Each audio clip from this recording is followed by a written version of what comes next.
আসসালামু আলাইকুম। জামাত ইসলামী আওয়ামী লীগের পর্যায়ে চলে গেছে। কিভাবে? আপনি দেখেন আওয়ামী লীগের এই যে জুলাই গণহত্যা কিংবা এত অন্যায় অনিয়ম এইসবের বিরুদ্ধে এখন পর্যন্ত কোনো আওয়ামী লীগ নেতা, আওয়ামী লীগ কর্মী কোনো সমালোচনা করে নাই।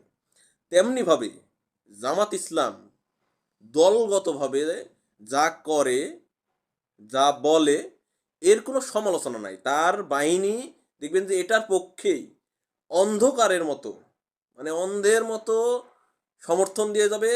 কোনো ন্যূনতম সমালোচনা, আত্মসমালোচনা মানে এমন একটা বিষয় যে সেমিকোলন, দাড়ি এগুলাও এরা পরিবর্তন করতে নারাজ।